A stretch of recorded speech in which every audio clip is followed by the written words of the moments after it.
Questions to the Prime Minister. Pete Wishart. Number one, Mr. Speaker. The Prime Minister. Thank you, Mr. Speaker. Mr. Speaker, I am sure that the whole House will want to join me in condemning the appalling and cowardly attack in Christchurch on Friday. There can be absolutely no place in our societies for the vile ideology that drives hatred and spreads fear. I spoke to Prime Minister Ardern on Sunday. I told her that we stood with New Zealand at this time and we would provide whatever assistance was needed.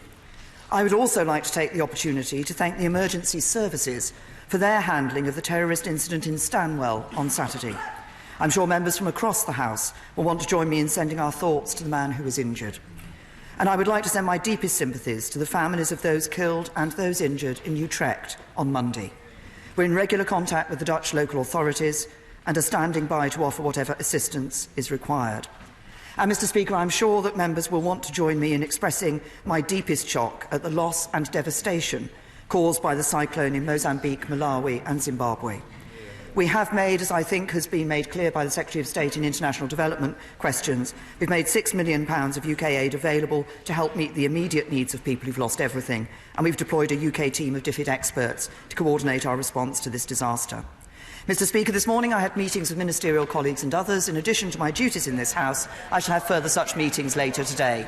Pete Wishart. Thank you, Mr. Speaker. Can I totally associate myself with everything the Prime Minister has said? We will never allow hate to succeed, and we do stand in solidarity with the victims of Cyclone Edie. Mr. Speaker, the Prime Minister's deal lies in tatters. Her cabinet is an open revolt. She presides over the biggest constitutional crisis this nation has experienced. And where leadership is required, she has once again cravenly caved in to her hard Brexiteers and will now only seek a short extension to Article 50, contrary to the expressed will of this House. When will she develop a backbone and stand up to those that would take this nation to disaster? And as one of our ministers said this morning, referencing another feeble Prime Minister, weak, weak, weak. Thank you, Mr. Speaker. Perhaps it would be helpful in response to that question if I update the House on the forthcoming European Council and the issue of Article 50 extension. On Thursday, the House voted in favour of a short extension if the House had supported a meaningful vote before this week's European Council. The motion also made it clear that a longer extension would oblige the United Kingdom to hold elections to the European Parliament. Mr. Speaker, I do not believe such elections would be in anyone's interests. The idea that 3 years after voting to leave the EU, the people of this country should be asked to elect a new set of MEPs is, I believe, unacceptable. It would be a failure to deliver on the referendum decision that this House said it would honour.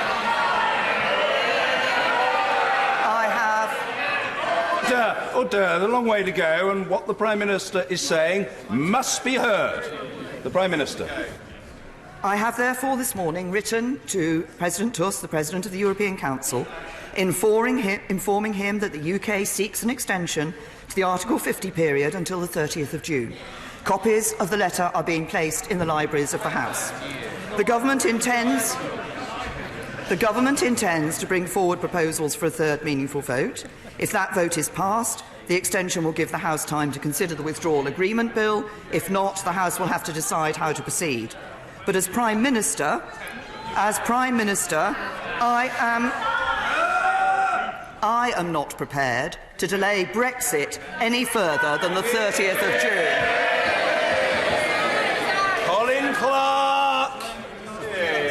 Will the Prime Minister welcome Oil and Gas UK's report today predicting £200 billion of new investment in the sector, supported by this government's fiscal policy, in direct contrast to the SNP failure to stimulate the Scottish economy? Well, can I say to my honourable friend that the Chancellor's spring statement last week showed that this is indeed a government that is delivering for Scotland. He mentions the issue of fiscal policy and oil and gas.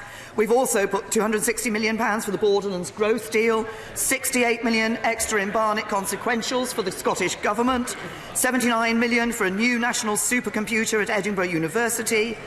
While the SNP is obsessed with independence, it's this Conservative government that is focused on growing Scotland's economy. Jeremy Corbyn! Thank you, Mr. Speaker.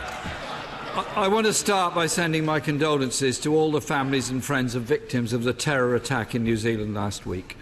The terrible events in Christchurch should remind us all there is no place for hate, and I pay tribute to the way in which Prime Minister Jacinda Ardern has responded with such dignity and such compassion to this crisis, and I absolutely agree with the comments of the Prime Minister concerning the events at Stanwell and Utrecht. And I'm sure the whole House will join me and her in sending our deepest sympathies to all those who lost their loved ones and homes in the terrible cyclones that have caused devastation in Mozambique, Zimbabwe and Malawi. I support the government in sending £6 million of aid. I hope, if more aid is required, we will be able to respond urgently and generously to any demand for help from people that are so desperately suffering at the present time. Mr. Speaker, we're now in the midst of a full-scale national crisis.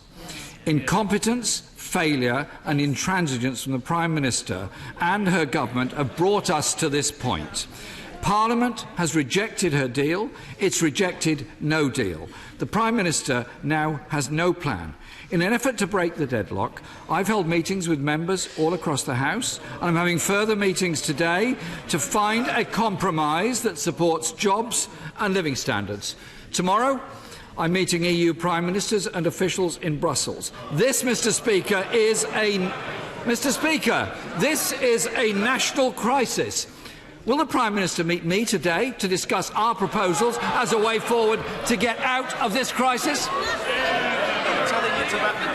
I say to the right honourable gentleman, it's a bit rich him standing up and inviting me to meet him when for days and days he refused to meet me.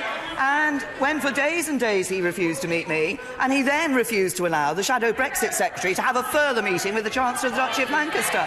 Of course, I'm always happy to meet members across this House to discuss the issue of Europe, but I do note that opposition party leaders, when they came out from the meeting with the Leader of the Opposition, made it clear that what they didn't want was Brexit. We should be delivering Brexit for the people of this country. Jeremy Corbyn! I'm not sure there was an answer to my question there, actually, Mr. Speaker. I wanted no deal taken off the table. The House has taken no deal off the table. It's time the Prime Minister took no deal off the table. Mr. Speaker, the CBI said the extension vote is a welcome dose of common sense. Put in place a new process, drop the red lines. Every MP must show leadership through compromise. Will the Prime Minister drop the red lines? Is she prepared to compromise to get through this crisis? The right honourable gentleman talks about decisions that have been taken by this House. I'm sure it won't have passed you by, Mr. Speaker, that of course this House has voted on and rejected a second referendum. It has voted on and rejected no deal. It has voted on and rejected Labour's deal. It has voted on and rejected a customs union. And it has voted on and supported leaving with a deal. It's time this Parliament faced the consequences. Jeremy Corbyn! Mr. Speaker, the last time the Prime Minister tried her meaningful vote, she only managed 242 votes, slightly up on the previous attempt, but nevertheless a decisive rejection. Our plan received 296 votes, rather considerably more than that. Mr. Speaker, her government is in chaos. She's ignored the House, ignored trade unions, ignored businesses and ignored the concerns of communities all around the country. She told the House that the EU would only allow an extension of Article 50 if there was a clear purpose.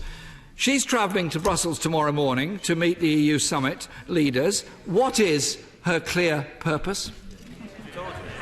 I think if the right honourable gentleman had listened to the answer I gave to the first question that was posed in PMQs, he would have heard that. It wasn't clear at all, Mr. Speaker, other than she's going to try again with what we'll now term MV3. Surely, after 2 big rejections by the House, she must have noticed there isn't much support for the deal that she negotiated. So we learned this morning, Mr. Speaker, that she's only going to ask for a short extension, which directly contradicts what the Cabinet Office Minister told the House, saying in the absence of a deal, seeking such a short and critically one-off extension would be downright reckless and completely at odds with the position this House adopted only last night. So who is downright reckless here, Mr. Speaker? The Prime Minister ploughing on with an unachievable, unsupported deal, or others in this House who want to achieve something serious and sensible to prevent the damage to the British economy, jobs and living standards all over this country? The right honourable gentleman talks about trying to achieve something sensible. It's the right honourable gentleman who last week abstained on a vote of a second referendum, despite the fact that it's Labour Party policy, and then had the nerve to stand up in this House and say he reiterated their support for a second referendum. He has no idea what he wants on the future of this issue. He asks about a long extension. He asks about a long extension. I'm opposed to a long extension. I don't want a long extension. Setting aside the issue that a long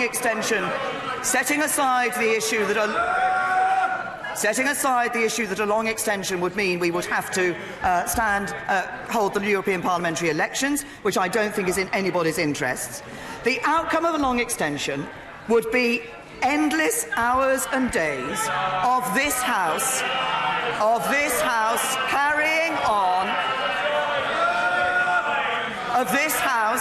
carrying on contemplating its navel on Europe and failing to address the issues that matter to our constituents. Their schools... Order. The answer from the Prime Minister must be heard, and everybody else will be heard. The Prime Minister. The outcome of a long extension would be this House spending yet more endless hours contemplating its navel on Europe and failing to address the issues that matter to our constituents, schools and hospitals and security and jobs. This House has indulged itself on Europe for too long.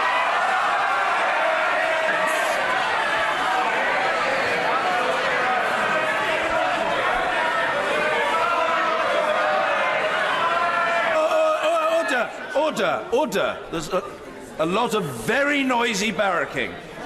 Order.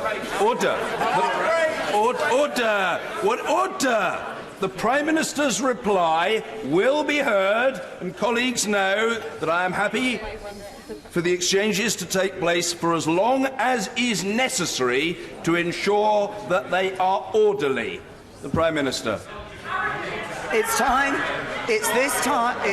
for this House to determine that it will deliver on Brexit for the British people. That's what the British people deserve. They deserve better than this House has given them so far.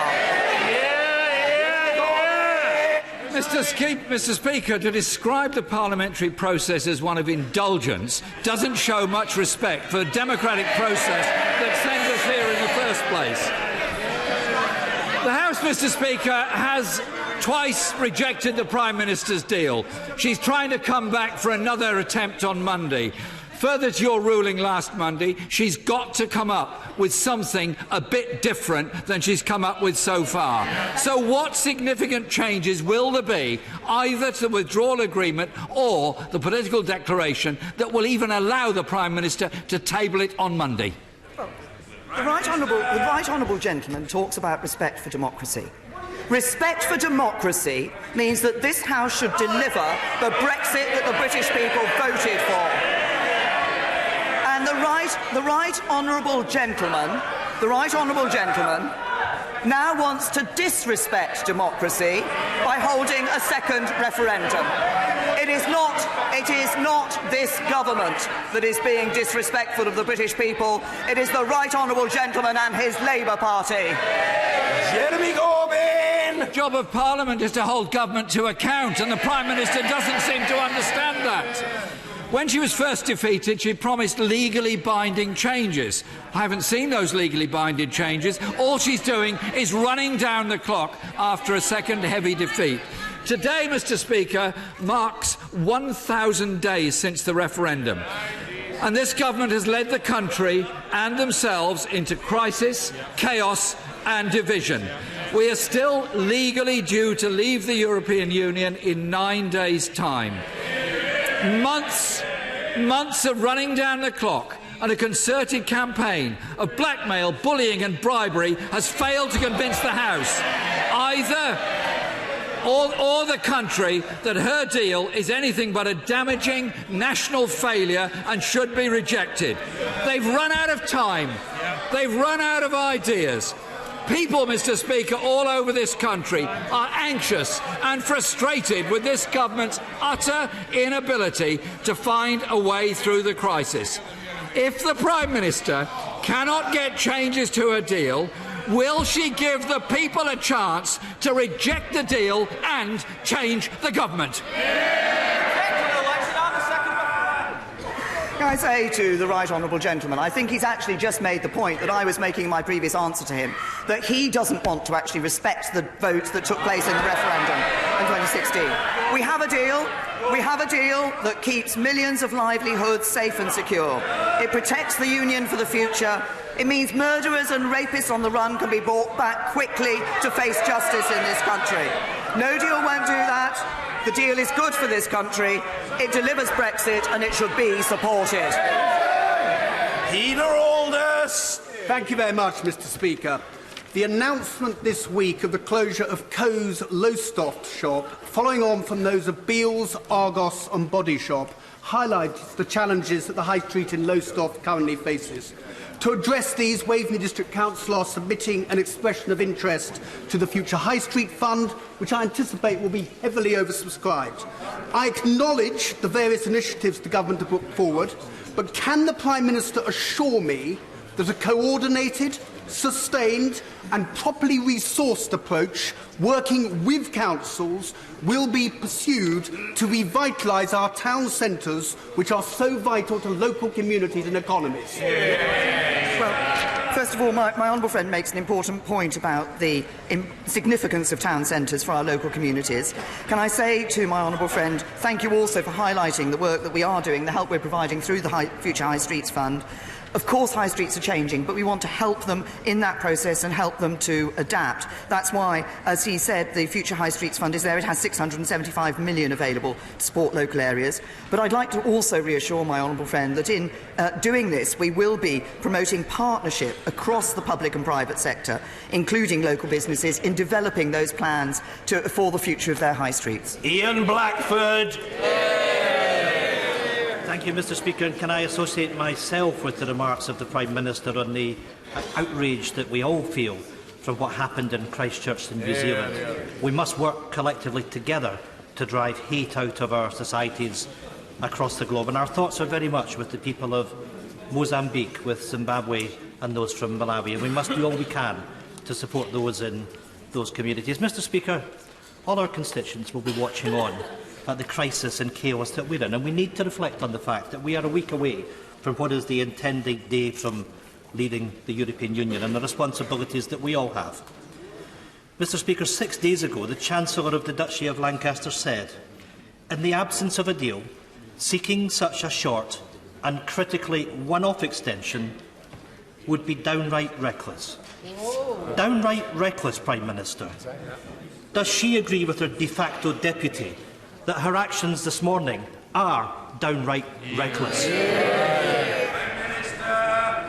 As I have set out clearly for the House in a number of answers that I've now given on this question, I believe this House has a responsibility to deliver on the Brexit.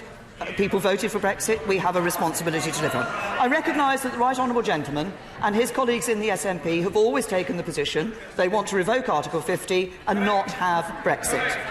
The honourable gentleman shouts correct from a sedentary position. At least that's a firm position, which is different from the Leader of the Opposition, who has continually moved his position on this issue. But I also believe that nearly 3 years on from the vote having taken place to deliver on Brexit for the British people, It is time for this House to face that fact, to face the consequences of its decisions, and to deliver on Brexit for the British people. Order! We can't have people shouting out in the middle of the exchanges. Order! I don't need any help from any member in dealing with these matters, with which I'm very well familiar. The Prime Minister. Grateful to. Has he had two? Yeah, he's had two. Mr. Peter? No, sorry. Mr. Ian Blackford. Thank you, Mr. Speaker. Can I say to the Prime Minister that we need to reflect that her deal had the biggest defeat in parliamentary history. She brought it back. It had the fourth biggest defeat in parliamentary history. Her deal has failed. This House has voted against no deal. Once again, the Prime Minister is acting in her own self-interest, not in the interests of the whole of the UK. The Prime Minister has failed. This place has failed. And Scotland is watching.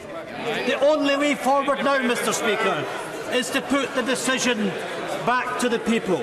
Will the Prime Minister give the people a say in such a referendum? Mr. Speaker, the people of Scotland deserve a choice over their future. If Westminster fails, Scotland will act.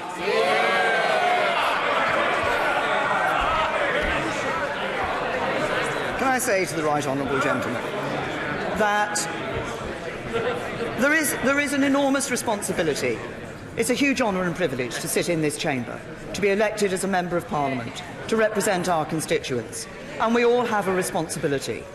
And this Parliament gave the decision to the British people. It took place in a referendum in 2016, and the result of that referendum was that we should leave the European Union. And the result of that referendum was that we should leave the European Union. And I believe, for people to be able to have trust in their politicians and faith in this Parliament, it is imperative that this Parliament delivers on the Brexit that people voted for. Mr. Peter Bone.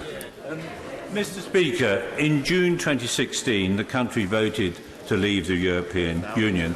In February 2017, this House voted by a majority of 384 to trigger Article 50. The Prime Minister in this House has said on 108 times that we will be leaving the European Union on the 29th of March. Last week, 2/3 of her MPs voted against any extension to Article 50. Prime Minister, if you continue to apply for an extension to Article 50, you will be betraying the British people. If you don't, you will be honouring their instruction.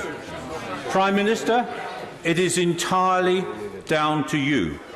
History will judge you at this moment.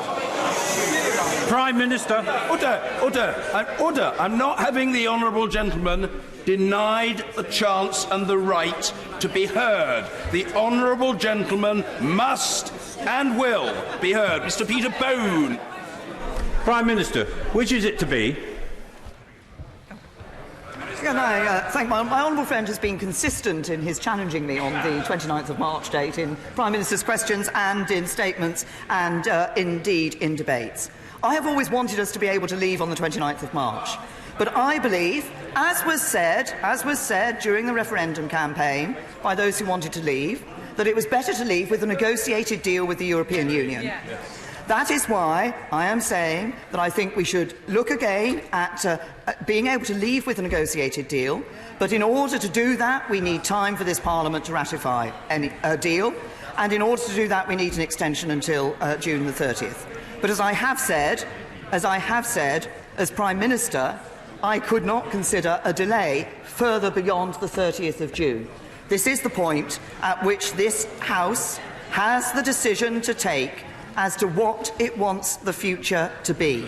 That is what is facing this House, and that is a decision I believe we should take, honouring the result of the referendum. And Dr. Roberta Blackman-Woods. Thank you, Mr. Speaker. On Friday, I visited a school in my constituency where distressing poverty means that teachers are not only providing food for the children at breakfast and lunch, they are sourcing clothes and buying shoes for them, in addition to raising money for books and equipment. Now that school, the only one in the area, is threatened with closure. So rather than spending money trying to get people to back her Brexit deal, could I ask the Prime Minister, please, to use it to address the acute social need in this country that is bringing families and communities to their knees? Well, the Honourable Lady will be well aware that we are putting more money into our schools. We are ensuring that we have a welfare system that does encourage people into the workplace, and we have put more money into various other elements of of care for people across our communities. The best solution for people to ensure that they are able to provide for themselves and their families is for us to have a strong economy and for people to be helped into work. And that's why it was so pleasing to see this week that we see, yet again, employment levels at a record high in this country. Vicky Ford. Thank you, Mr. Speaker. To overcome homelessness, we need more homes. And in Chelmsford, we're building 1,000 new homes every year. But we also need the infrastructure. So this week, Essex County Council is putting in bids for housing infrastructure funding, including the second train station in Chelmsford. Does my right honourable friend agree that world-class infrastructure is vital for our future? And will she support our 25-year campaign for Chelmsford's second train station? Can I say to my honourable friend, first of all, I welcome the action that Essex County Council has taken in relation to new homes.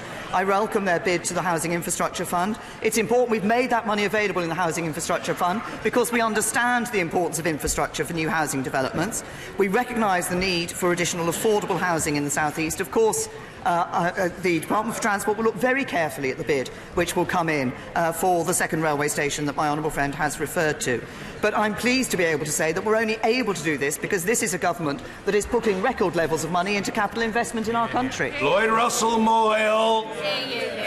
Thank you, Mr. Speaker. I know the Prime Minister campaigned to keep Section 28, which banned LGBT people being talked about positively in schools and led to millions of young people like myself growing up in fear of being LGBT. I thought the Prime Minister had seen the error of her ways, but this morning the Leader of the House said on radio that parents should decide when they are exposed to LGBT education. This is Conservative Party dog whistle politics. Will the Prime Minister condemn the Leader of the House? Will she condemn bigots that don't want LGBT people to be heard in schools? And will she support Ofsted with good LGBT education in our schools? Can I say to the honourable gentleman, I'm very happy to write to him with the detail of the guidance that is given to schools on LGBT education and teaching. I think it is important. My right honourable friend, the Minister for Women and Equalities, Secretary of State for International Development, has been at great pains to ensure, working with the Department for Education, that appropriate guidance is given to schools. And I will write to him. I recognise the issue that the honourable gentleman has raised, and I will write to him with the details of the guidance because it is very clear about what is appropriate. Derek Thomas. Thank you, Mr. Speaker. In Cornwall, we want to be as environmentally friendly as possible. In fact, we want to be carbon-free by 2030. For me, this means improving the quality of our homes. It means making use of all forms of renewable energy and ensuring sustainable food production. Will my friend, the Prime Minister, welcome the aspirations of communities like Cornwall, and will her government ensure that robust policies are in place to meet net zero emission commitments more quickly? Well, I thank my honourable friend. Certainly, I'm delighted to hear of the aspirations that Cornwall has in relation to being carbon-free and the action that is being taken. We're happy to support that. We have a good record on climate change as a government, but we're doing more. Our annual support for renewables will be over £10 billion by 2021. Our ambitious clean growth strategy sets out our plan for decarbonising the UK economy through to 2032. So we will be putting in the policies in place that will enable areas like Cornwall to be able to achieve their commitment in relation to climate change. Alex Norris. Mr. Speaker, 4,621 words in the Chancellor's spring statement, but not a single mention of WASPy women. The Prime Minister came to office vowing to tackle burning injustices. Well, these women worked all their lives for their pension and had it taken from them without their knowledge. Does the Prime Minister really not think this is a burning injustice? Can I say to the honourable gentleman that he knows full well, in relation to the issue of the WASPy women, that this is a government that did put extra money in. We've been very clear, no one will see their pension age change by more than 18 months relative to the 1995 Act timetable, and those with the most significant changes did receive at least 7 years' notice. But we do want to see the empowerment of women in the workplace, the empowerment of women in our economy, and that is why my right honourable friend, the Minister for Women and Equalities, will be bringing forward a strategy on that very soon. Grant. Thank you very much. Thank you very much, Mr. Speaker. The United Kingdom average unemployment is at a remarkable 4%, a very welcome low. In Air Carrigan Cumnock, however, it stands at 6.5%. Can my right honourable friend give an assurance to my constituents that she will continue to work in building employment nationally, with a particular focus on areas where unemployment is significantly higher than the UK average? Well, can I say to my honourable friend that he has raised a particularly important point? If I may just pull him up on one point, actually, we have now seen that the employment rate across the UK is 3.9%, not 4%. Unemployment rate across the UK is 3.9%. Employment in Scotland has risen by 239,000 since the 2010 election, and what we've seen in the spring statement was our economy growing every year, borrowing lower than expected, debt falling. But I absolutely recognise the concerns my honourable friend has raised. That's why we will continue to work as a UK government to deliver more jobs, healthier finances and an economy that is fit for the future across the whole of the United Kingdom. Mr. Speaker, hate crime is on the rise and our democracy increasingly based on fear both in Parliament and the country. Shocking Home Office figures show that hate crimes doubled from 2011 to over 100,000 last year. The country looks to politicians to set a high standard. But last week, the Prime Minister's allies were texting fellow honourable members saying, "I'm going to chloroform you and drag you through the lobbies to vote for the Prime Minister's deal." Does she find this behaviour acceptable, or will she be removing the whip from the offending member? Can I say to the honourable lady that she is absolutely right that politicians at all levels need to think very carefully about the terms in which we address others and the terms in which we put our arguments. And there are many members across this House who have suffered significantly from verbal abuse, from abuse online of various sorts. This is a matter that we should all be taking seriously, and I will be ensuring that across this House we work to ensure that people are not subject to the sort of abuse that sadly some members of this House have been subject to from outside this House. Tim Lawton. Mr. Speaker, back in the world beyond Brexit, she'll be aware that my Civil Partnerships Private Members Bill completed its stages. Since when I've received hundreds of letters of thanks, including no fewer than 6 from prospective civil partners who proposed after my bill went through, and many from anxious mothers wanting to know when they will be able to sign their son or daughter's marriage certificate. So will she guarantee that every effort will now be made to ensure that these measures come in well before the end of the year and that there will not be a prolonged period of implementation? Can I thank my honourable friend for the legislation and for working with the government on that legislation? And can I say to my honourable friend that we are working to bring this in as quickly as possible to ensure that the measures that are in that legislation are available as soon as possible to people. Catherine West. Thank you, Mr. Speaker. Since the Prime Minister has been on her feet, the national crisis appears to have deepened, in that the EU Commission says that either it's an extension until the 23rd of May or until the end of 2019. Yes. Will the Prime Minister listen to the hundreds of thousands of young people who will march peacefully to Parliament Square to say that they would like to have a chance to have their say in this debate and put it back to the people, subject to the Kyle and Wilson amendment, which is basically a compromise in this House? Can I say to the honourable lady, I've answered many questions in recent weeks and months on the question of putting a vote back to the people of this country. I continue to believe that it is for this House to recognise that, having asked people their view, having heard the view from those people, that we should actually deliver on that view. That is our responsibility. It's about delivering Brexit. Mr. Kenneth Clark. Mr. Speaker, as the Prime Minister says, this House has voted clearly to reject leaving with no deal, and it's voted clearly to seek an extension if her withdrawal agreement cannot get a majority. But this House has not yet had the opportunity to debate and vote on the range of options for long-term arrangements, such as customs union, regulatory alignment and so on. So would she arrange next week for indicative votes finally to be held so we can see where the consensus, where the majority lies, because a short extension of Article 50 will be completely useless if the government goes into it with no idea of what it's going to have the authority to negotiate in the long term. Well, can I say to my right honourable and learned friend, I think he will have noticed the House has had many opportunities, actually, to put forward motions of the issue that he has. Yes, the House has. The House has rejected alternatives to the government's deal. The House has voted against a customs union. The House has voted against having a second referendum. The House has, from a sedentary position, somebody on the opposition front bench says, we won't let the House. The House has voted on these issues and has rejected them.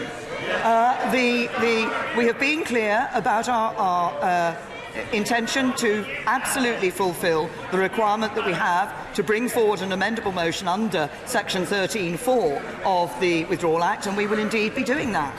Stephen Giffins. Mr. Speaker, my constituents Tasnim, who's 7, and Hashim, who's 9, have been stuck in war-torn Sana'a, seeing things that no child should ever see. They managed to get out, and the government's asked them to go to Khartoum in Sudan, where they've been asked to wait until their mum can pass an English language test. Now, they have a safe home in Cooper in my constituency with their dad. I've briefed the Prime Minister about this. Will she let the family, all of the family, go home to safety in my constituency? Can I say to the honourable gentleman, thank you, and I thank him for writing to me with details of this case and for bringing it to my attention. Obviously, I mean, as he will expect, when the Home Office receives applications, they look at them carefully, they look at exceptional circumstances. What I have done is ask the Home Office to look urgently at this case and ask the relevant Minister to respond to the honourable gentleman as soon as possible. Sir Oliver Letwin. Thank you, Mr. Speaker. The Prime Minister knows that if she brings her deal again to the House, I will again support it. But will she confirm today that the full length of the extension she is seeking from the EU will be available to the House, regardless of whether it supports her measure or seeks another way forward? Well, can I say to the honourable gentleman, as I think he will have heard me say in my answer to the very first question that was posed in Prime Minister's questions today, the Government intends to bring forward proposals for third reading vote. If that vote's passed, the extension will give the House time to consider the withdrawal agreement bill. If not, the House will have to decide how to proceed. Jed Killen.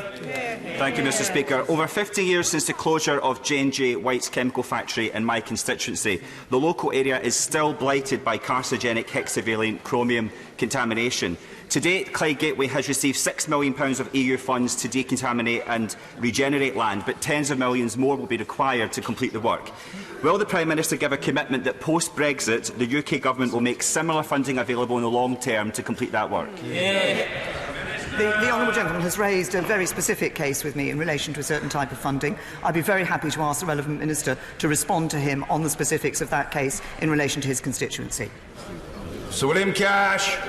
Will my right honourable friend rule out introducing the withdrawal and implementation bill if her withdrawal agreement is voted down yet again by the House next week, and then let the United Kingdom leave the European Union on the 29th of March as the people's vote in 2016, as Parliament has enacted and as the law requires? I say to my honourable friend, what I have done today in writing to President Tusk is ask for that extension to Article 50 to the end of June. I've been clear that that is, as I've said, that I don't believe Brexit should be delayed beyond that point. That would give us the opportunity to ensure that the House can consider again a deal and then take forward the withdrawal agreement and implementation bill in the circumstances that a deal was passed. In the circumstances that the deal was not passed, then it would be necessary, obviously, for the House to consider, as I've just said, to our honourable friend, the right honourable friend, the member for West Dorset, how we should proceed. I would also say to my honourable friend, as he will have heard the DEFRA Secretary saying in the debate on no deal last week, there are particular issues, particularly in relation to the governance of Northern Ireland, in relation to leaving the European Union without a deal on the 29th of March.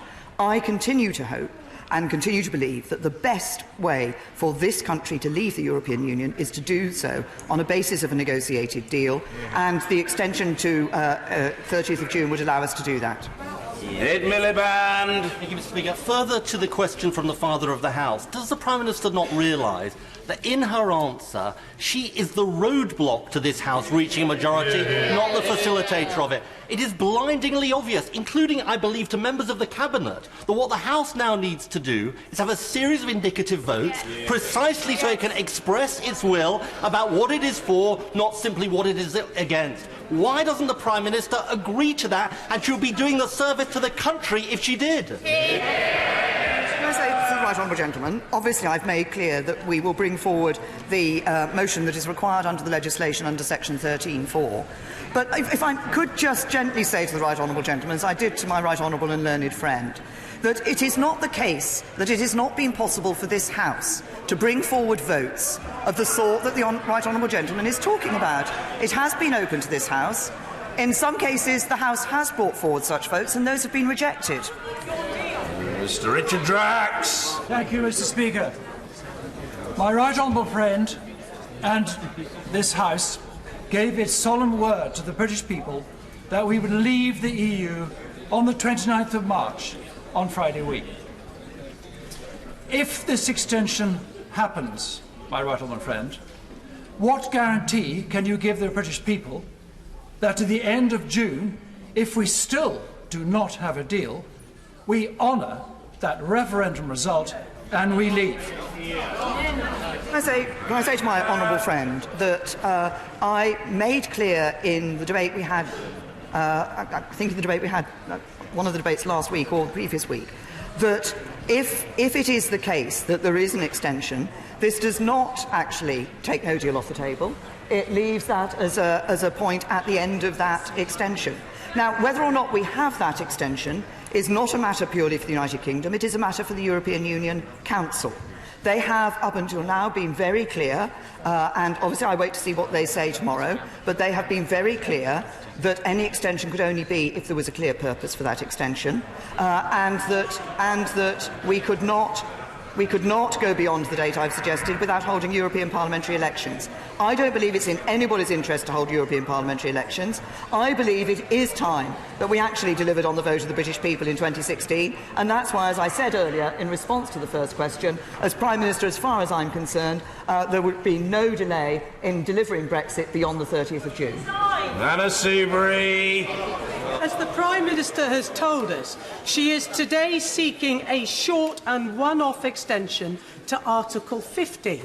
Last Thursday, her Deputy Prime Minister told this House at that dispatch box that any such application would be downright reckless and completely at odds with the position that this House adopted only last night. The question is, Prime Minister, what changed? Can I say to the right honourable lady, I seem to see a certain similarity between her question and a couple of the questions that came from the official opposition on this issue. But as I said to them, I think we should all remember the responsibility we have in this House to ensure that we deliver Brexit. And as I have said, I believe a short extension of the type that I have indicated, that I've written to President Tusk about today, is a sensible request to put forward. But I've also been clear, as I have in response to my honourable friend from the backbenches, that I also believe that the British people will not thank this House. They will not thank this House if we do anything other than deliver Brexit and in a reasonable timetable, and that's by the end of June. Mr. Nicholas Bowles. Thank you, Mr. Speaker, and I'd like to thank my right honourable friend for allowing me to continue to represent the people of Grantham and Stamford from these Conservative benches. On the 26th of February, my right honourable friend said from the dispatch box, and I quote, "If the House votes for an extension, the Government will seek to agree that extension approved by the House with the EU and bring forward the necessary legislation to change the exit date commensurate with that extension. When will she give this House the opportunity to approve her extension request? When will she bring forward the necessary legislation to change the exit date?" Well, the suggestion of the extension to the end of June was, of course, considered by this House last week. It is necessary, before it is possible for that to be confirmed, and the request has gone into the European Union Council, before that request can be confirmed, it is, of course, necessary for the EU Council to agree that extension, because the treaty is clear that an extension can be applied for by the party, the country that is leaving the European Union, but it has to be agreed by all 28 members of the European Union, and that will not be possible until the European Council at the end of this week. The Prime Minister still has to ask the EU to agree to something, and at the moment all she's asking anybody to agree to is the same plan that she has put to this House twice and that has been roundly defeated twice. Why will she not just open up, just think again, just allow the indicative votes that others have put forward? Because what she is doing by sticking to this failed plan is deeply dangerous for our country. In the national interest, I beg this Prime Minister to think again. What is first and foremost in the national interest is for this country to leave the European Union, and to do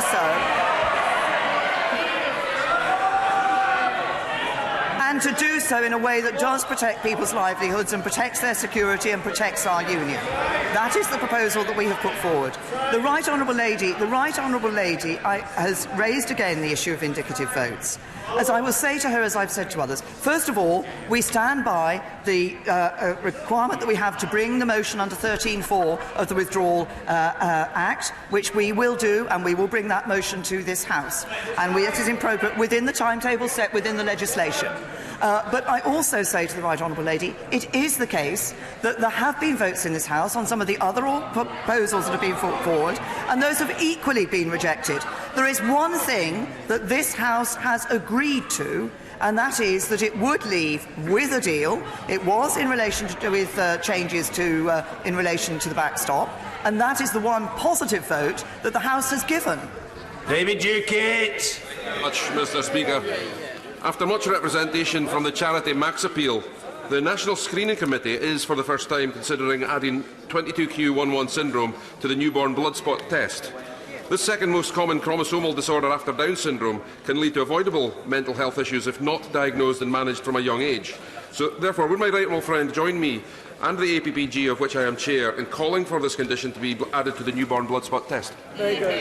Can I say to my honourable friend, first of all, can I commend him and the APPG for the work that they are doing in this area. He's obviously raised a very important issue. I will ask the Department for Health and Social Care to respond to him, appropriate minister to respond to him, and possibly to meet him and talk to him about this issue. Angela Eagle. Mr. Speaker, the Prime Minister has a very selective view of the decisions that this country has made. She mentions the referendum, but she never mentions the general election, which denied her the authority for a hard Brexit. Remove the authority. She's mentioned the things that this House has voted against, but failed to mention that her deal has been defeated by large amounts, now twice. And she seems determined to plough on, as if nothing has happened to her deal and cause a huge crisis. Surely now, Mr. Speaker, the time is for the Prime Minister to recognise that she has to stop banging her head against the brick wall of her defeated deal and reach out across this House in the interests of stability and our democracy and come to a deal which actually has the support of a majority of this House rather than kowtowing to her own Brextremists. The point is that so far, apart from saying that it would support leaving with a deal with changes to that deal in relation to the backstop, the House has given no positive vote on what it wants to go forward, and there we are. And I would also remind the honourable lady, she talks about the 2017 general election. I would also remind her that 80% of the votes cast in that general election. No, it's no good Labour members going like this. 80% of the votes cast in that election were cast from parties that stood on a manifesto of honouring the result of the 2016 referendum. Order. Very